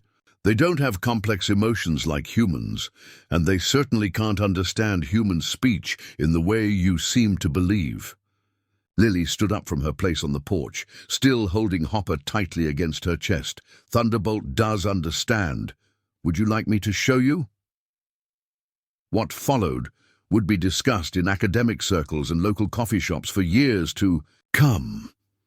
Lily led the group to the observation area Rebecca had established, with Dr. Reynolds maintaining his skeptical demeanor, but clearly curious to see what all the fuss was about. "Thunderbolt!" Lily called out in her clear, gentle voice. "This man doesn't believe you can understand me. He thinks you're just a big, dangerous animal without any feelings. Can you show him how you really feel?" Thunderbolt's response was immediate and dramatic. The gentle bull, who had been peacefully grazing, suddenly reverted to his old aggressive behavior. But his aggression was directed specifically and exclusively at Dr. Reynolds. Thunderbolt snorted, pawed the ground, and made mock charges at the fence, but only when the psychologist moved. When other adults shifted position, the bull remained calm. When Lily spoke, he immediately relaxed. But the moment Dr. Reynolds took a step or made a sound, Thunderbolt's threatening behavior resumed. "This proves nothing," Dr. Reynolds said, nervously stepping back as Thunderbolt's aggressive display intensified. "The animal is simply responding to visual or auditory cues in a conditioned manner." "Really?" Lily asked, with the innocent directness of childhood. She turned to Thunderbolt and spoke softly. "It's okay, Thunderbolt. He's just scared because he doesn't understand. Some people need to see things with their hearts instead of just their eyes. Please be nice now." Immediately, Thunderbolt calmed down, returning to his peaceful grazing as if nothing had happened. The transformation was so complete and instantaneous that Dr. Reynolds found himself at a loss for scientific explanation, but Lily wasn't finished with her demonstration. "Dr. Reynolds," she said politely, "could you please tell Thunderbolt that you think he's stupid and doesn't have any feelings? I want to see what he does." Dr. Reynolds hesitated, his scientific training warring with his growing unease. "That's not a responsible—" "Please," Lily insisted. "If you're right that he can't understand words, then it shouldn't matter what you say to him, right?" Trapped by his own logic, Dr. Reynolds reluctantly addressed the bull. "You're just a dumb animal," he said stiffly. "You don't understand anything I'm saying, and you don't have real emotions." Thunderbolt's reaction was swift and unmistakable. The bull charged the fence with such force that the steel post shook, his bellowing filled with rage and indignation. Dr. Reynolds stumbled backward, his academic composure cracking in the face of raw animal fury. "Now tell him you're sorry and that you didn't mean it," Lily suggested calmly. "This is ridiculous," Dr. Reynolds protested, but the bull's continued aggressive display made him reconsider. "Fine, I'm sorry," he said grudgingly. Thunderbolt immediately calmed, though he continued to eye Dr. Reynolds with obvious suspicion. Lily smiled up at the shaken psychologist. "He forgives you, but he thinks you should be more careful about hurting people's feelings, even if they're animals." Dr. Reynolds stood in stunned silence, his worldview fundamentally challenged by what he had just witnessed. As a man of science, he prided himself on logical thinking and evidence-based conclusions. But Lily's demonstration had forced him to confront phenomena that didn't fit neatly into his academic framework. I must admit that what I've observed here challenges many of my preconceptions about animal psychology and human-animal relationships," he said slowly, his professional arrogance replaced by genuine humility. "Perhaps there are forms of communication and emotional connection that current scientific understanding doesn't adequately explain." Lily nodded, as if this admission was exactly what she had expected. "Sometimes the most important things can't be explained, only felt. Thunderbolt taught me that." The transformation in Dr. Reynolds' attitude was remarkable. Instead of threatening to remove Lily from the ranch, he requested permission to study her interactions with Thunderbolt as part of ongoing research into animal cognition and interspecies communication. He became one of Lily's most vocal advocates, documenting her abilities and defending her right to continue developing her extraordinary gift. As summer deepened into autumn, Lily settled into life at Oak Valley Ranch with a contentment that surprised everyone, including herself. She enrolled at Willow Springs Elementary School, where her teachers were amazed by her emotional maturity and her ability to help other children work through their problems. Her friendship with Thunderbolt became the foundation for additional work with troubled animals throughout the region. Farmers began bringing difficult animals to the ranch specifically for Lily's help. Horses that had been traumatized by abuse, cattle that had become aggressive after neglect, and even domestic animals whose behavioral problems had made them unwanted. In every case, Lily's patient, empathetic approach succeeded where traditional training methods had failed. But perhaps the most significant transformation was in Rebecca herself. Caring for Lily had given her a purpose beyond mere survival, a reason to engage with life rather than simply enduring it. The empty ranch house filled with laughter again as Lily's presence brought joy and energy to every corner of the property. "You know, sweetheart," Rebecca said one evening as they sat on the porch, watching the sunset paint the Texas sky in shades of orange and pink, "when you first arrived here, I thought taking you in would be the biggest challenge of my life."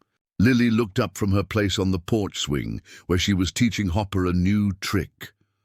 "And now?" Rebecca smiled, her weathered face creasing with genuine happiness for the first time since Thomas's death. "Now I know it was the greatest blessing. You didn't just heal Thunderbolt, Lily, you healed all of us." Outside, a gentle rain began to fall on the Texas countryside, coating Oak Valley Ranch in a silvery sheen. In his warm shelter, Thunderbolt dozed contentedly, secure in the knowledge that his best friend was safe and happy just a few hundred yards away in the ranch house. The angry, dangerous bull had become a gentle giant, proof that love and understanding could heal even the deepest wounds. As winter arrived and Lily celebrated her 9th birthday at the ranch, visitors from around the country came to witness the extraordinary bond between the girl and the bull. Scientists, animal behaviorists, and curious tourists all wanted to understand how a traumatized child had succeeded in taming one of Texas's most dangerous animals. But Lily always gave the same answer to their questions.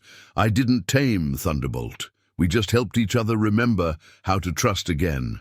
Sometimes the best healing happens when broken hearts recognize each other. Rebecca legally adopted Lily on a beautiful April morning, with the entire community of Willow Springs present to celebrate. As she signed the papers that made her officially Lily Hernandez Sanderson, Thunderbolt added his own congratulations with a gentle lowing that carried across the ranch like a blessing. Lily's story became more than local legend. It became a testament to the healing power of love, understanding, and the recognition that sometimes the most unlikely connections can mend the deepest wounds. The orphaned little girl and the dangerous bull had found in each other exactly what they had been searching for. A family where they belonged, a place where their pain was understood, and a future filled with the promise of helping other lost souls find their way home. Years later, visitors to Oak Valley Ranch would still find Lily and Thunderbolt together, their friendship as strong as ever, showing the world that love truly knows no boundaries, and that healing can come from the most unexpected places. The ranch had been transformed from a place of sorrow and isolation into a beacon of hope, proving that sometimes the greatest miracles happen when we open our hearts to those who need us most. 3 years had passed since Lily Hernandez had first arrived at Oak Valley Ranch, and the transformation that had taken place seemed almost impossible to believe for anyone who remembered the dark days when Thunderbolt's rage had terrorized the entire county. What had begun as a desperate placement of an orphaned child with a grieving widow had evolved into something that defied explanation, a story that would be told for generations throughout Texas and beyond. On this particular morning in early May, as the Texas sun painted the grasslands in shades of emerald and gold, Lily Hernandez Sanderson, now officially adopted and bearing the family name, stood at the fence of what had once been considered the most dangerous enclosure in West Texas. At 11 years old, she had grown taller and more confident, but she still carried the same gentle wisdom that had first allowed her to see past Thunderbolt's rage to the wounded soul beneath. Thunderbolt, now a magnificent 7-year-old bull in his prime, approached the fence with the eager anticipation of a beloved pet greeting its favorite human. The transformation in his physical appearance was as remarkable as the change in his temperament. His coat gleamed with health, his eyes held warmth instead of fury, and his magnificent horns, now spanning nearly 8 feet, seemed more like a crown than a weapon. "Good morning, big guy," Lily said softly, reaching through the fence rails to stroke Thunderbolt's massive forehead. The gesture that would have resulted in serious injury just 3 years ago was now as natural and safe as petting a family dog. "Are you ready for today's visitors?" "Oh," Thunderbolt responded with a low, rumbling vocalization that had become his way of greeting Lily each morning, a sound that carried affection, contentment, and what could only be described as happiness. The angry bellowing that had once echoed across the ranch like a war cry had been replaced by gentle communications that spoke of trust and love. Today was special because Dr. Ananya Patel, a renowned animal behaviorist from Cornell University, was arriving to conduct the final interviews for her groundbreaking research study on interspecies communication. Lily and Thunderbolt had become the subject of the most comprehensive scientific investigation into human-animal emotional connection ever undertaken, and the results were revolutionizing understanding of animal consciousness and emotional intelligence. Rebecca Sanderson emerged from the ranch house. Her appearance dramatically changed from the grief-stricken widow who had reluctantly taken in a traumatized child 3 years earlier. At 51, she carried herself with the confidence of a woman who had found purpose and joy again. Her relationship with Lily had not only healed her own broken heart, but had transformed her into one of the most sought-after experts on trauma recovery in both humans and animals. "Dr. Patel just called," Rebecca announced as she approached Lily and Thunderbolt. "She'll be here within the hour, along with the film crew from Wildlife Discovery. Are you sure you're ready for this, sweetheart? Once this documentary airs, the whole world is going to know your story." Lily considered this with the thoughtful seriousness that had always characterized her approach to important decisions. Over the past 3 years, she had helped dozens of troubled animals, working with veterinarians and animal psychologists from across the southwestern United States.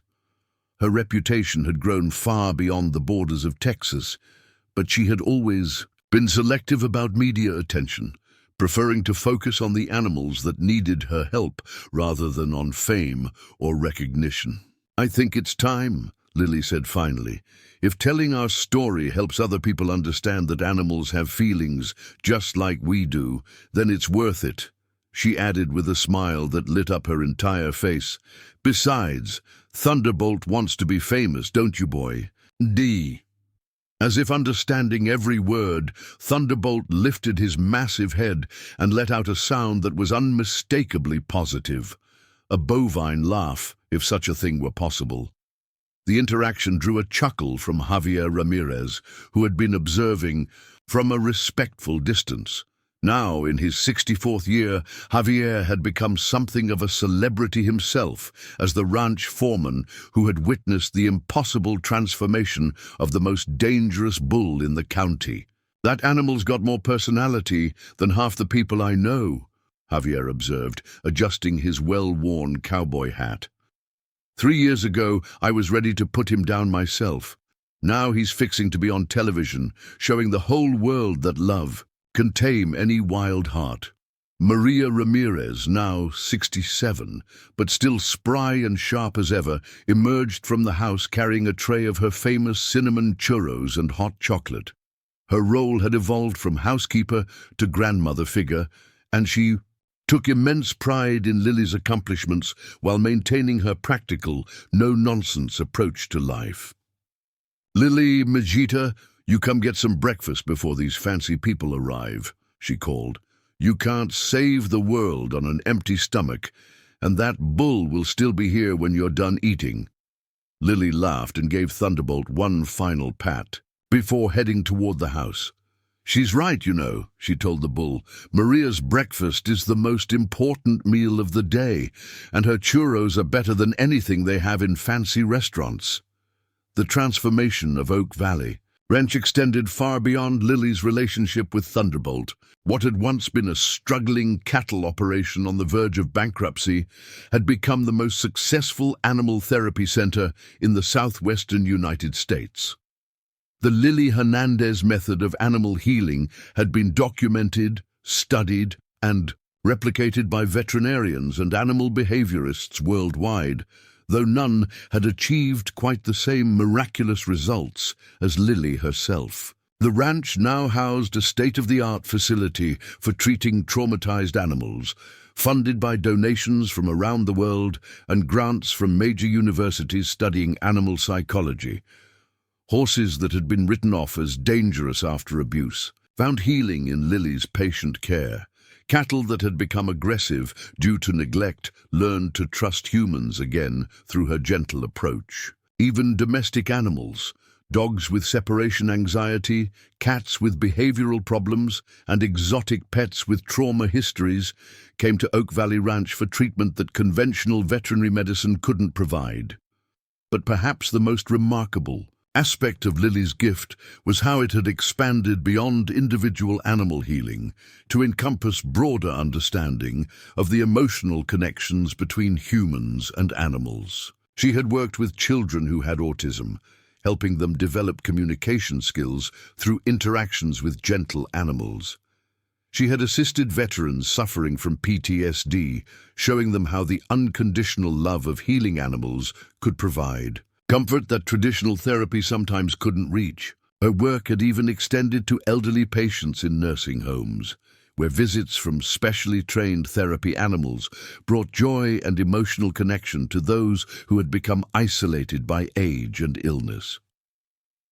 Dr. Ananya Patel arrived precisely on schedule, Accompanied by a small but professional film crew from Wildlife Discovery, Dr. Patel was a petite woman in her 40s with kind eyes and an obvious passion for her work.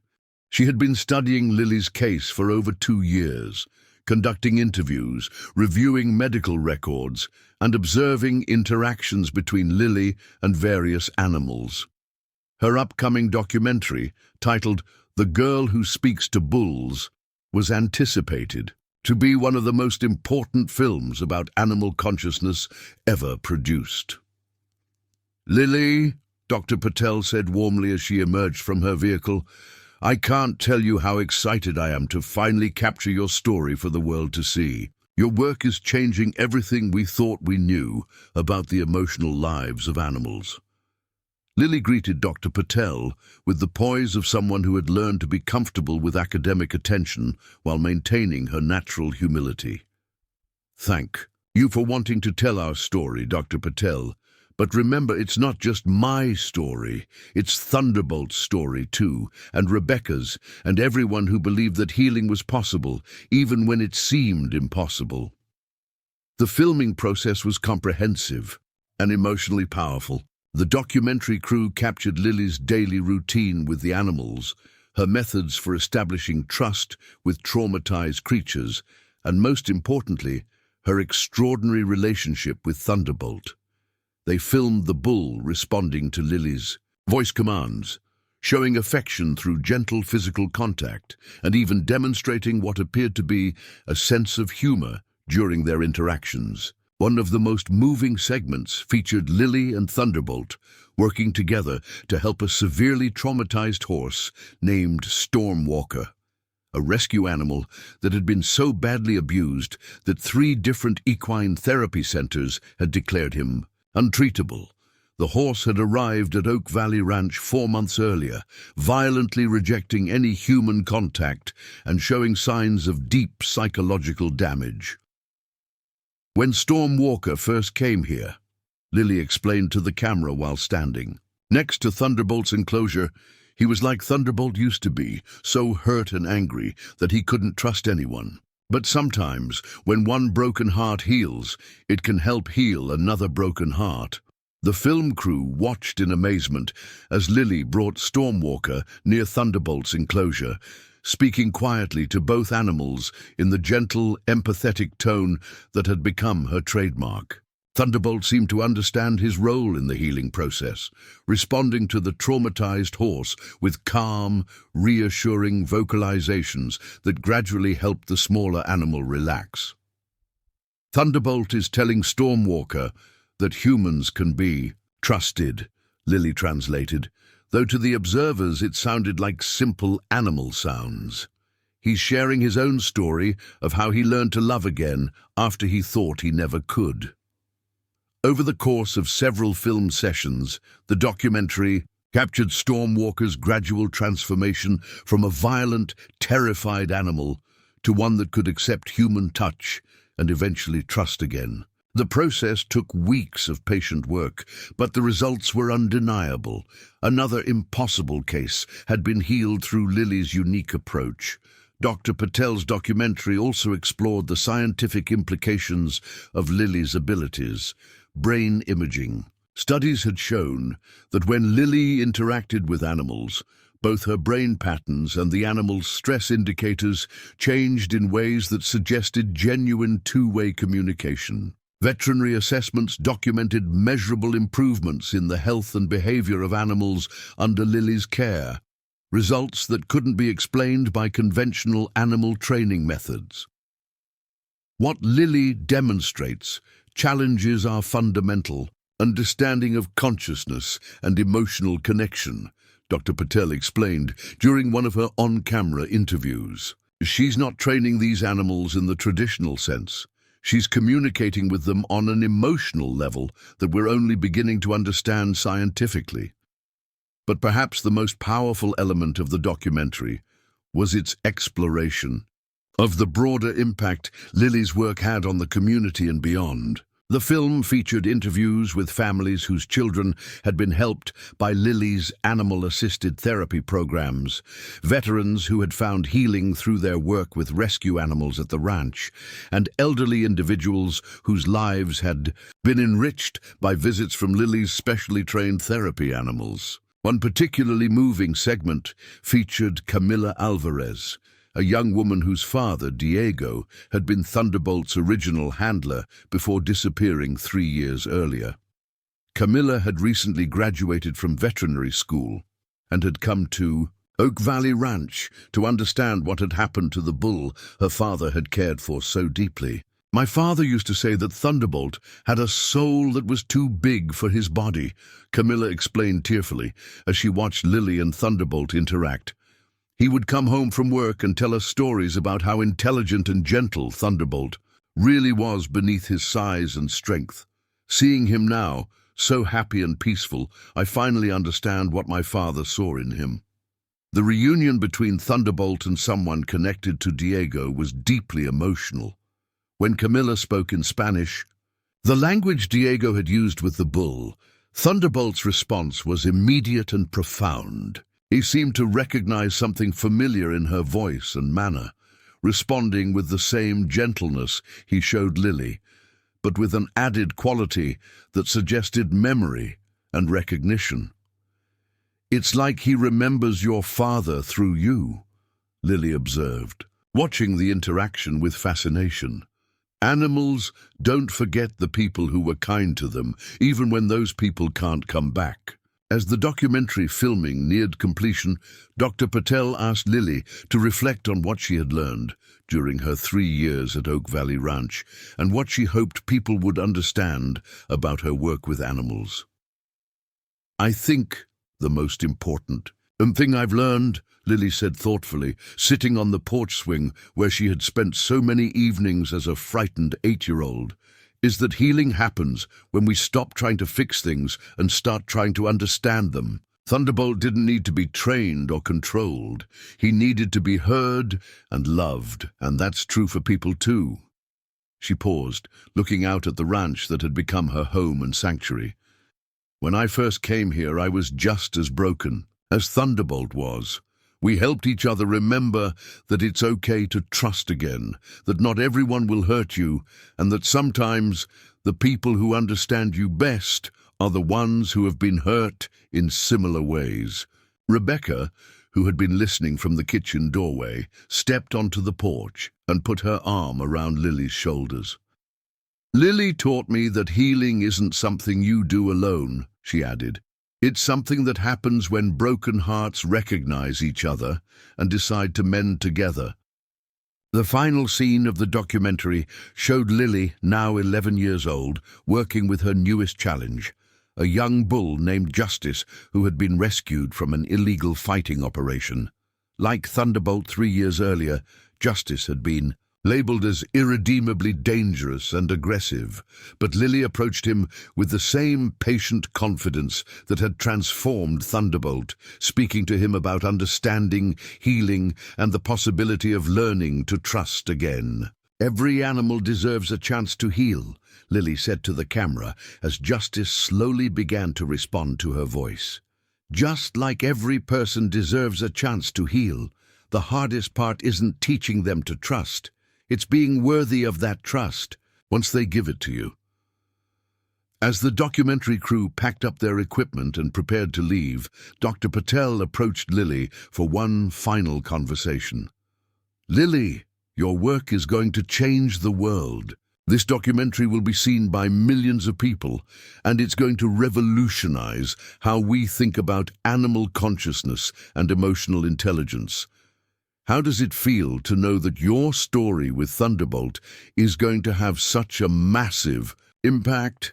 Lily considered the question with her characteristic thoughtfulness. "I hope it helps people understand that animals aren't so different from us," she said finally.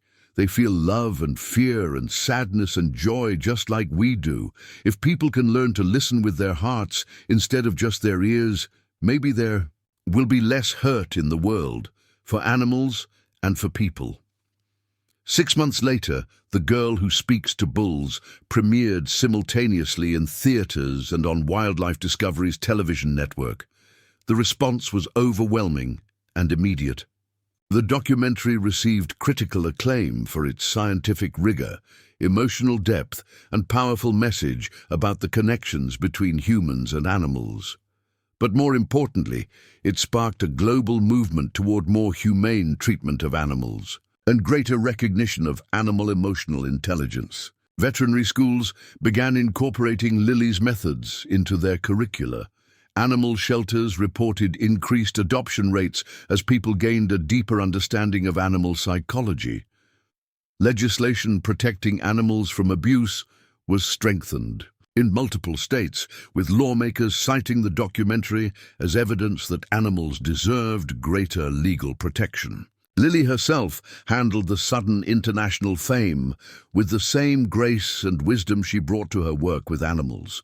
She continued to live at Oak Valley Ranch, continuing her education through a combination of homeschooling and practical experience. With animal psychology, she granted interviews selectively, always focusing on the animals rather than herself, and used her platform to advocate for better treatment of animals worldwide. Thunderbolt, too, seemed to understand his role as an ambassador for animal consciousness. He appeared in follow-up documentaries, educational videos, and even a children's book series that Lily wrote about the healing power of understanding and compassion. But his favorite role remained being Lily's closest friend and partner in helping other traumatized animals find their way back to trust and love. On a quiet evening in late summer, as Lily celebrated her 12th birthday surrounded by the makeshift family that had formed around their shared commitment to animal healing, she reflected on the journey that had brought them all together. Rebecca had officially adopted her 2 years earlier. Maria and Javier had become the grandparents she had never known, and Thunderbolt had become her dearest friend and greatest teacher. "You know what the best part is?" Lily said to Rebecca, as they sat on the porch watching the sunset paint the Texas sky in brilliant colors. "We didn't just save Thunderbolt, we saved each other, and now we get to help other people and animals save each other too." Rebecca smiled, her heart full with the kind of contentment she had never imagined possible during the dark days after Thomas's death. "Your parents would be so proud of you, Lily. Both your birth parents and Thomas would be amazed by the woman you're becoming." Lily leaned against Rebecca's shoulder, still small enough to curl up next to her adoptive mother, but wise enough to understand the magnitude of what they had accomplished together. "I think they're all watching over us," she said softly, "and I think they're happy that we found each other." In the distance, Thunderbolt's gentle lowing carried across the ranch like a benediction, a sound of peace and contentment that had replaced the angry bellowing of 3 years earlier. The dangerous bull had become a symbol of hope, proof that even the most wounded hearts could heal when they found understanding, patience, and love. As the stars began to appear in the vast Texas sky, Lily made a wish that she had been making every night for 3 years, that tomorrow would bring another opportunity to help a wounded creature find healing, that her story with Thunderbolt would continue to inspire people to treat animals with greater compassion, and that the family she had found at Oak Valley Ranch would remain together for all the years to come. The little girl, who had arrived at the ranch as a broken, traumatized orphan, had become a healer, a teacher, and a bridge between the human and animal worlds. Her friendship with Thunderbolt had proven that love truly knows no boundaries, that healing is possible even in the darkest circumstances, and that sometimes the most unlikely connections can create the most beautiful miracles. And in the years that followed, as Lily grew into a renowned animal psychologist and advocate, as Thunderbolt became the most famous bull in America, and as Oak Valley Ranch became a destination for people seeking to understand the deep emotional connections possible between humans and animals, Their story continued to inspire millions of people around the world to approach all living creatures with greater empathy, understanding, and love. The orphaned little girl and the dangerous bull had found in each other exactly what they had been searching for: a family, a purpose, and a way to transform their pain into healing for others. Their legacy would live on in every animal saved from abuse, every child who learned to communicate with animals, and every person who discovered that sometimes the greatest healing comes from the most unexpected places. As the golden morning light bathed Oak Valley Ranch, Lily awoke with a sense of purpose that had become her constant companion since finding her home here. Now 14, she had grown into a young woman whose wisdom and compassion had touched thousands of lives, both human and animal. Her dark hair fell in waves past her shoulders, and her expressive brown eyes still held the same depth and understanding that had first allowed her to see past Thunderbolt's rage to the wounded soul beneath. Today was special. The ranch was preparing to welcome its newest resident, a bull named Maverick, who had been rescued from an illegal fighting operation in Mexico. According to the reports, Maverick was considered so dangerous that 3 different animal sanctuaries had refused to take him. His story echoed Thunderbolt so closely that Lily felt a powerful connection to him before they'd even met. "Are you ready for this?" Rebecca asked, joining Lily at the breakfast table. At 54, Rebecca had fully embraced her role as not just Lily's adoptive mother, but as her partner in the groundbreaking work they were doing at Oak Valley Ranch. Her once grief-lined face now showed confidence and purpose, though the anniversary of Thomas's death still brought quiet reflection each year. "Thunderbolt and I have been preparing all week," Lily replied, sipping her morning tea. The ranch had expanded considerably over the past 6 years, now encompassing over 500 acres dedicated to animal rehabilitation and education. Now, Hernandez's Sanderson method of animal trauma recovery had become a standard curriculum in veterinary schools across the country, and Oak Valley Ranch hosted regular training sessions for professionals from around the world. The documentary, The Girl Who Speaks to Bulls, had won multiple awards and had been viewed by over 50 million people worldwide. Its follow-up, Healing Hearts, The Oak Valley Story, had been equally successful, documenting the ranch's expansion into one of the world's premier centers for animal psychology and rehabilitation. Lily had become an internationally recognized figure in animal rights and welfare, though she remained remarkably grounded despite her fame. But today's challenge would test even her extraordinary abilities. Maverick's trauma ran deep, complicated, by years of abuse designed specifically to make him aggressive. If Lily and Thunderbolt could help him heal, it would further validate their approach to even the most skeptical critics in the veterinary community. The transport team just radioed in, Javier announced, entering the kitchen with his characteristic quiet efficiency. Now, nearing 70, he had stepped back from the more physically demanding aspects of ranch management, but remained an essential part of the leadership team. They're about 30 minutes out. Dr. Alvarez is with them. Camila Alvarez, Diego's daughter, had become the ranch's lead veterinarian after completing her studies. Her understanding of both traditional veterinary medicine and Lily's more intuitive approach made her invaluable to the team. The mystery of her father's disappearance had never been solved, but Camilla had found purpose in continuing the work. He had begun with Thunderbolt. "I'll go prepare Thunderbolt," Lily said, rising from the table.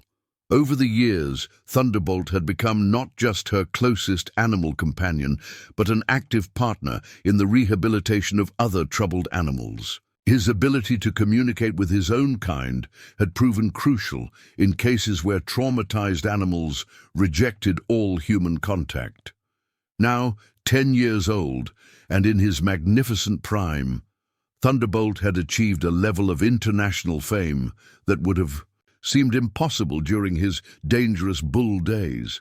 Children around the world knew his story from Lily's best-selling series of children's books, Thunderbolt and Friends, which taught empathy for animals through engaging stories based on actual cases from the ranch. Lily approached Thunderbolt's spacious enclosure, which had been designed for both his comfort and his role in the rehabilitation program.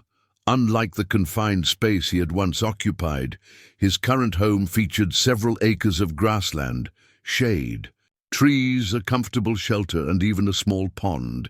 It was less an enclosure and more a residence befitting the world's most famous bull. "Good morning, old friend," Lily called as she approached. At the sound of her voice, Thunderbolt lifted his massive head and moved toward her with the eager anticipation that had replaced his aggressive charging years ago. His horns, now fully mature, spanned nearly 9 feet from tip to tip, the largest recorded in the state of Texas, but they were no longer symbols of danger. Instead, they had become emblematic of the gentle strength that characterized both the bull and the ranch's approach to healing. "We have a new friend arriving today," Lily explained, stroking Thunderbolt's forehead as he lowered his head to her level. "His name is Maverick, and he's been hurt badly, just like you were. I'm going to need your help to show him that he can trust again." Thunderbolt's response was a gentle, lowing sound that Lily had come to recognize as his way of expressing understanding and agreement. The depth of communication they had developed over the years went far beyond what most people believe possible between humans and animals, though scientists studying their interactions had documented evidence of genuine two-way communication. "Miss Lily," the call came from Elena Martinez, a 12-year-old participant in the ranch's youth program for children who had experienced trauma. "The transport is coming up the road." The youth program had been one of Lily's most successful initiatives. Children who had suffered abuse, neglect, or traumatic loss came to the ranch to work with animals that had experienced similar trauma. The healing that occurred was remarkable.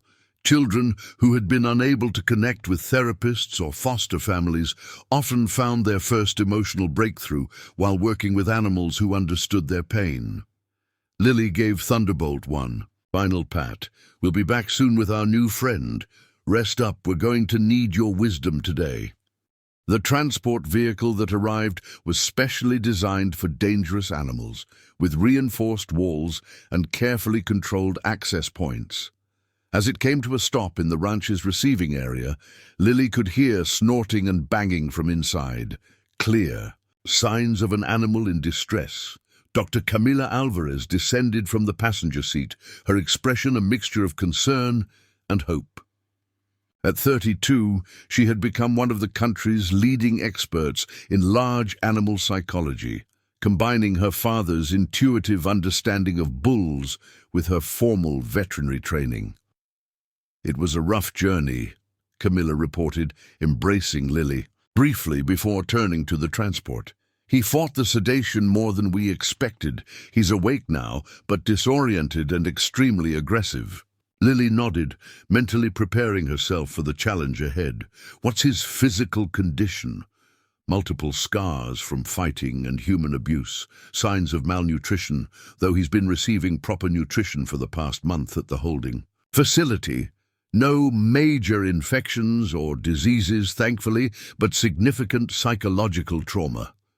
The transport team, all experienced handlers who had worked with the ranch before, looked to Lily for guidance. Unlike the early days when experts had questioned her methods, she was now the acknowledged authority on cases like this. "Let's move him to the transition enclosure," Lily directed. "I want everyone except Dr. Alvarez to clear the area once he's secure.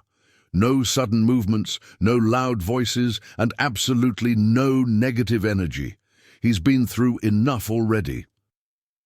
The process of moving Maverick from the transport to the specially designed transition enclosure was tense and dangerous. Despite the team's careful approach, the bull charged the reinforced walls repeatedly, his eyes wild with fear and aggression.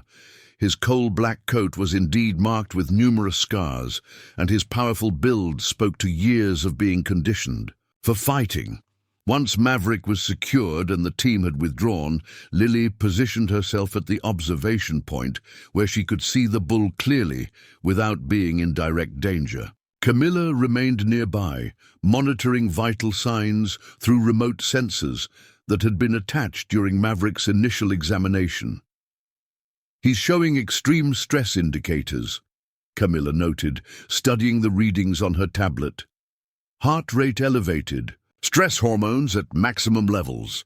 This is consistent with what we saw with Thunderbolt initially, but possibly more severe." Lily nodded, never taking her eyes off the traumatized bull. "He doesn't know who to trust anymore. Everything human has meant pain for him. We need to show him another way."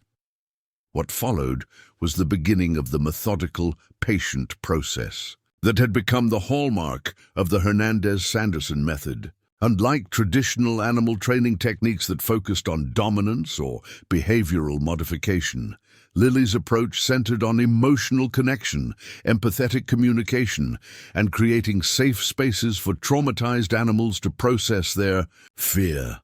For the first hour, Lily simply sat quietly where Maverick could see her, occasionally speaking in soft, gentle tones without making direct eye contact or threatening movements. The bull's aggressive displays continued, but Lily noted the subtle changes in his behavior, the slightly longer pauses between charges, the occasional moments when curiosity seemed to override fear. "He's testing us," Lily observed to Camilla. "He needs to know we won't hurt him when he stops fighting. That's the hardest part, convincing them that peace isn't just a trick to make them vulnerable." By mid-afternoon, Maverick had settled into a pattern of watchful wariness rather than constant aggression. He still paced the enclosure boundaries, but the violent charges had decreased in frequency and intensity. It was time for the next phase of the process. "I'm going to bring Thunderbolt to the adjacent enclosure," Lily decided. "Maverick needs to see another bull who's found peace with humans." This technique, using rehabilitated animals to help newcomers, had proven remarkably effective over the years. Animals often trusted other animals more readily than they trusted humans, especially after trauma. Thunderbolt, with his imposing presence and gentle demeanor, had become particularly effective at communicating safety and trust to new arrivals. As Thunderbolt was guided to the neighboring enclosure, Maverick's reaction was immediate and intense.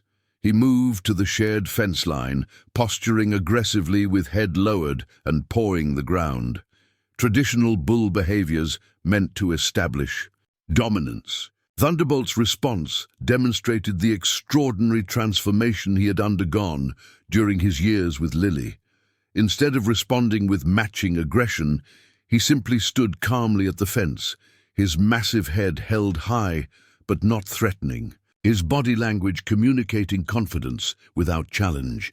The standoff continued for several minutes as Maverick's aggressive displays gradually decreased in the face of Thunderbolt's calm presence. Finally, in a moment that demonstrated the subtle communication between the two bulls, Thunderbolt lowered his head slightly and produced a low, rumbling sound that seemed to speak directly to Maverick's experience. "He's telling him it's safe here," Lily translated, though no one questioned how she knew this. Years of working with Thunderbolt had given her an understanding of bovine communication that defied conventional explanation, but produced undeniable results. "He's saying that humans at this place are different." Remarkably, Maverick's posture began to shift. His head raised slightly, his breathing slowed, and the constant pawing of the ground ceased. He was listening, not just to Thunderbolt's vocalizations, but to the deeper message being conveyed through body language and emotional energy. "This is the breakthrough moment," Lily whispered to Camilla. "He's beginning to consider the possibility that everything he knows about humans might not apply here." Over the next several hours, As the Texas sun began its descent toward the horizon, Lily worked with both bulls, speaking gently to Maverick while Thunderbolt continued to demonstrate through his presence what rehabilitation looked like. By sunset, Maverick had approached the fence where Lily sat, not with aggression but with cautious curiosity. "Hello, Maverick," Lily said softly, making eye contact with the bull for the first time. "I know you're scared and hurt. I know humans have been cruel to you, but you're safe now. This is a place for healing." The bull's dark eyes, once wild with fear and rage, held Lily's gaze with an intensity that spoke of intelligence and deep, emotional awareness. In that moment of connection, something shifted, not a complete transformation, but the first crack in the wall of distrust that had been built through years of abuse. "There it is," Lily whispered, her heart swelling with the familiar sense of privilege she felt whenever an animal began to trust her. "He's ready to begin healing." As stars appeared in the Texas sky, the Oak Valley team gathered in the main house to discuss the day's progress and plan the next steps in Maverick's rehabilitation. The dining room, once a place of lonely silence after Thomas's death, now hummed with the energy of purpose and shared commitment. "Today was just the beginning," Lily explained to the assembled staff. Veterinarians, animal behaviorists, trauma counselors, and ranch hands who had dedicated their lives to the Oak Valley mission. "Maverick has taken the first step, but true healing takes time. We'll continue with daily sessions, gradually introducing him to more humans and eventually to some of the children in the program." The mention of the children's program brought smiles to everyone's faces. What had begun as an experimental initiative had become one of the most successful aspects of Oak Valley Ranch.